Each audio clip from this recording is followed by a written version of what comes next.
So you believe, as a professional person, that you believe the child. If the child comes to you and said, this happened, you should not say, you're making that up, or you're crazy, or your brother wouldn't do that. Oh no, you got to take it very, very Very, seriously. very seriously. Because kids feel ashamed. They feel shame. So if you don't believe them, that just increases the shame. And I think the percentage is 98% of the kids that finally tell you are not lying.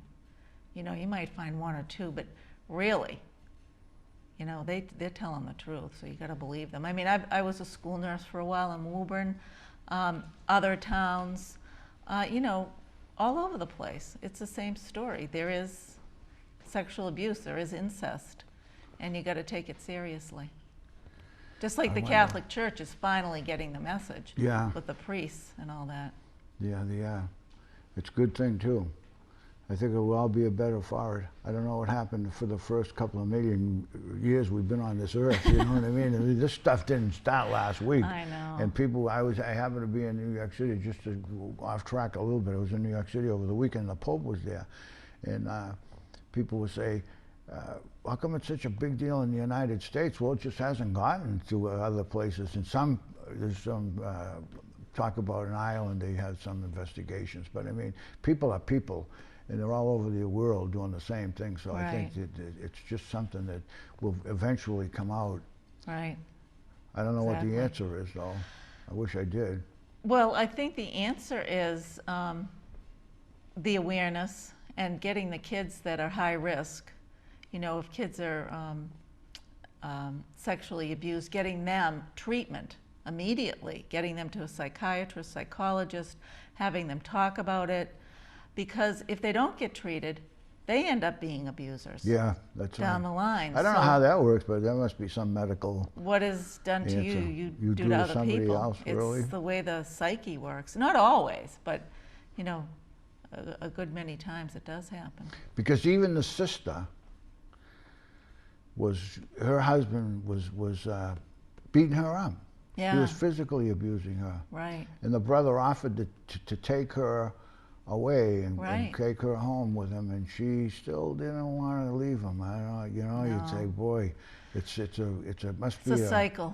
It's a cycle. Yeah. And it seems it's a proven cycle, because it seems that people get into that and they can't get out for whatever reason. I was more interested. Dad was an interesting character, I thought, because John O'Brien. John O'Brien. John O'Brien was mayor of Cambridge.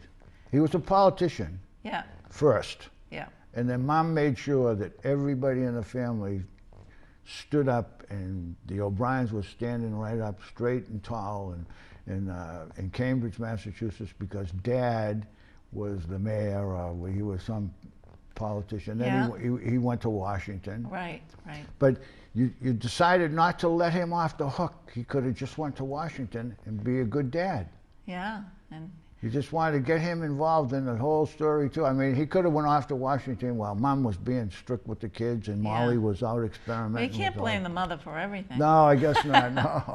No. But the whole thing is, I mean, I think with Molly, when she comes to terms with her life and has to face facts, I mean, she went through a teenage pregnancy and her drug addiction, but at the end, she realizes she can't, if she's going to grow spiritually and emotionally, she can't blame.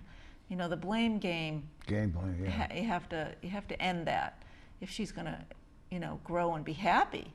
I mean, you know, we all want to blame people, but it isn't good. You know, you have to do some soul searching, and she did. But she was honest about it. Like, who am I to blame? Am I to blame myself? Am I to blame the culture of the Catholic Church? She didn't know who to blame, but she was getting rid of her anger, so she was facing her demons. The demon, the desire for a drug, I'd have to say that I can't. They started off doing a little drinking beer and alcohol, and then rolled a few joints and smoked some dope, and then gradually got on a little bit further and further into the drugs. So I'm a drug abuser myself, but I never got into it. So I got scared before I got too far into it, you know what I mean? And I think that people have a difficult time understanding the desire that being addicted to a drug has on you. You know, you watch TV programs, and you know people, the kids today try OxyContin, which is you probably are very familiar with, and now OxyContin costs so much that they go to heroin because it's cheaper. You know, give me a break. I know, but still, crazy. You say it's cheaper, but I'm not so sure. There wouldn't be more of them if they weren't afraid.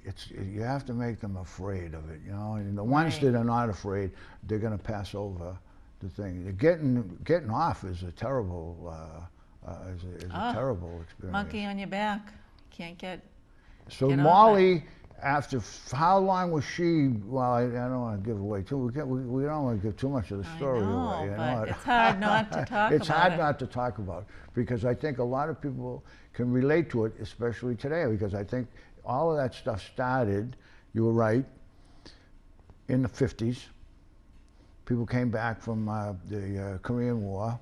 And then I think I had friends that were in the Korean War and they were disabled in the Korean War. Right. And at that time, they didn't have after every war, they didn't have the medicine that they have now. And what happened was if you were severely wounded or severely had an amputation or something, they put you on these drugs and you ended up as an addict. I know. But you were under the government under the government's control at a VA hospital or something. And then when they get discharged, it was very difficult for them to get off, you know, and that's probably was the beginning of it because then Vietnam got worse. And then they were in Vietnam where the culture was, there was a lot of drugs there anyway. Exactly. Sadly, it's terrible. Yeah. It's terrible. But I don't know, could you lecture children? No, I told them, I had 8 of them, and I told every one of them, you know, don't do this and don't do that. But you say they leave the house and go down the corner, and you never know what they're going to do. Yeah, yeah. So it's a terrible. It's the luck of the draw thing. sometimes. But I think that if, you know, I don't think parents should ever blame themselves if their kids do drugs. It's not necessarily the parents' fault. First of all, it's a disease. Yeah, it is a disease. Secondly, you know, your self-esteem, peer pressure. You know, one time I did this study with girls and self-esteem and why teenage girls have such poor self-esteem. And a lot of them just do. They don't feel good about themselves. They're comparing themselves to what everybody looks like. They're high risk for picking up drugs and alcohol to make themselves feel better. I mean, it's amazing what a person can just do to themselves to try to fit in. But it changed somewhere. I don't know. I had sisters, before, you know, that they didn't do it. There wasn't, you know, they all wanted to look like Doris Day, and she wasn't, you know, and she wasn't doing anything bad that I know of, anyway. But then you turn around now, and today's, you have Britney Spears and they're all driving their children around in SUVs drunk, you know. I mean, it's pretty wild out there. Yeah. So I don't know whether they want to become like that or not, but I think there's some materialism, money, I don't know what it is, but they're a little bit whacked out. But I want to just hold this up. Before we go, maybe we can get a picture of that, Kevin. Let's talk about the author a little bit now. You were a registered nurse. You are a registered nurse. I am. I work for Arlington Visiting Nurses. Okay. So now, these books that you write are basically, like you say, you have to write something about what you know. Yeah. Well, a lot of this is made up. I mean, most of it. But I mean, But like I said, I write what I pretty much know about.